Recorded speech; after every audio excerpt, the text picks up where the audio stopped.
Lately, I have been thinking a lot about this year 2025, and when I talk to people around me, almost everyone says the same thing.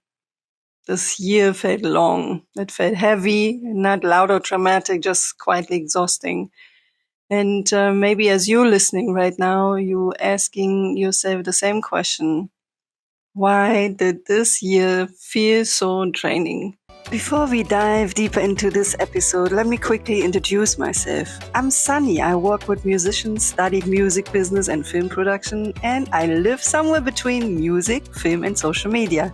I have recorded many artists on stage, capturing real moments, real energy, and real stories. I'm also deeply into social media, love analytics, and love building things from scratch, watching the numbers, reading the insights, and understanding what really works behind the scenes. Yeah, kind of a mix of creative mind and analytic brain. Yes, that's me.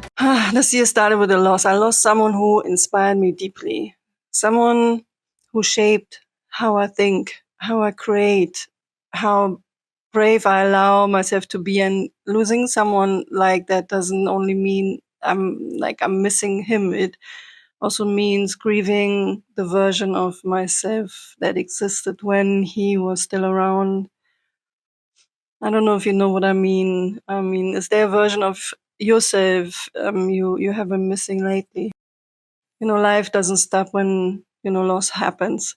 Work continues, responsibilities stay, and inside you're adjusting to a shift that no one else can see. You might be doing everything right on the outside, while inside you're still finding kind of your footing. If that's you, you're not weak for feeling this way. You're processing something real, like even that heaviness. There were moments that reminded me why I keep going, meeting artists, hearing their stories, feeling their emotions. Being reminded that creativity isn't about perfection or numbers. It's about honesty and connection. I don't know. Do you have something what reminds you why you started? And if nothing comes to your mind right now, that's also fine. Sometimes the reminder comes later. So I really appreciate, especially the live shows on TikTok. They were very meaningful to me. They show me that connection doesn't need big stages or perfect timing. Sometimes just showing up is enough. Just a communication, having an understanding, or just a smile, a joke. If you're feeling disconnected, maybe start there. Show up somewhere like small, a conversation, a walk, a moment of presence. But at the same time, some people, they move away. Not because of like a conflict, but because life changes. And that kind of distance can also hurt. There's no clear ending, no explanation, just drifting. If someone has left your life recently, I want you to hear this.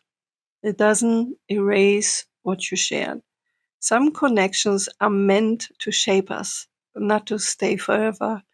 That's what I got out of this. I mean, I believe that every moment is either a gift or a lesson. Believing that that doesn't make every lesson easy. Some lessons feel heavy. Some years teach us patience in ways we never asked for. I think through that a lot can teach us, and even if we don't understand it yet. And then there's hope. Hope is important. It keeps us moving, but hope can also become pressure when we tie it too tightly to specific outcomes. When you work hard and things don't happen, maybe your timeline, it turns easily to frustration or disappointments. But don't be so hard on yourself. If this is how you feel at the moment, always remember effort matters, even when results take much, much longer to show up. I changed my mindset when it comes to this kind of like pressure or disappointment. I actually stopped focusing on the big picture. I mean, I do know the big picture and where I want to be at some point, but I stopped asking, where is my life going?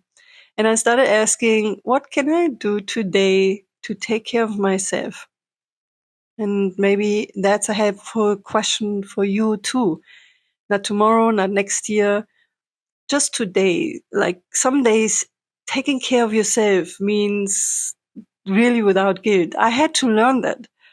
Hold on, I'm still learning. Some days it means creating, writing, or stepping outside to breathe. If you need permission to rest, this is it. Rest is not quitting. It's giving you more energy in a different way. I was lately on a lot of exams and I was happy I passed almost all.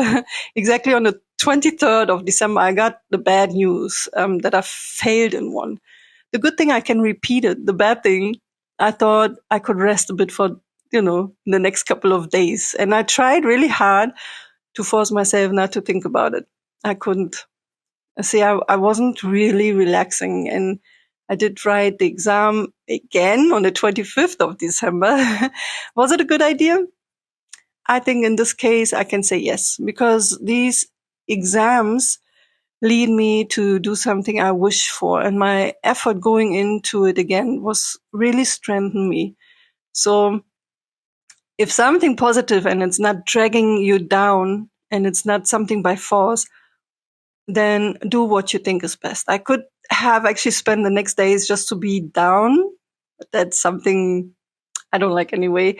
So I said, okay, what does it cost to just write the exam again? I feel happy to have it done. And definitely I enjoy my time at the moment much more. Choose your journey in a way that, it fits your emotions, your wishes, your energy.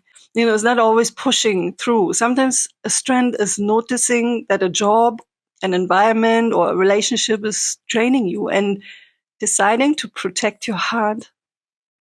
I don't know if you feel this way right now, but if you do, do something what gently restores you. Your body and your emotions already know the answer. It's funny how we sometimes listen more to our brain than really paying attention to what our body actually already saying. And yes, you might not be able to change everything right now, and that's also okay. Even then, you can set like your inner boundaries. You can choose how much negativity you allow to get so close to you. You can protect your energy in like small, quiet ways. Pay attention to how people make you feel. Some people lift you up without trying. Others leave you feeling smaller. Not everyone is meant to stay forever. People are like seasons. Letting go doesn't mean you failed. It means you are growing. When I look back at 2025, I don't measure success in achievements. I measured by how I kept on going, even when it was really hard. It was hard. And then honesty and choosing softness when, pretending would have been actually easier. Maybe you look back and think of what did you survive this year, even if no one else noticed. Trust me, it counts. If you're listening and you feel tired, unsure, or behind, please listen. You're not late. You're not broken.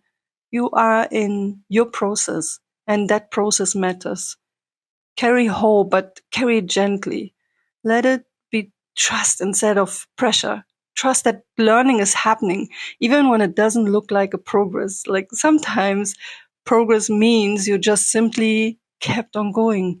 If this year felt heavy, maybe it was shaping you, quietly and teaching you how to grow stronger in ways you didn't expect.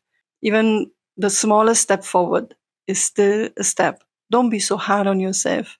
I know it's easier said than done, but what we tell ourselves has a huge impact on our soul, our happiness, our stress level. I will slowly end this beautiful moment with you, and please enjoy the ending of this year.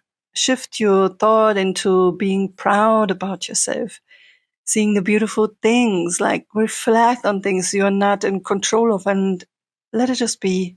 And if it did affected you, be nice to yourself and tell yourself, hey, better moments will come. Better days will come. This feeling will not stay forever. Find ways to put a big smile on your face and not really depending on people. Start with your own interest, and maybe, through that, you find people who also love things you do. And those conversations will turn into something so beautiful because you found people who understand your love and your passion. Thank you so, so much for listening and for sharing this beautiful space with me. I hope you find your own ways to uplift yourself. I hope you find people who feel safe and supportive. And I hope you also find peace in accepting that some people will leave without taking pieces of you with them.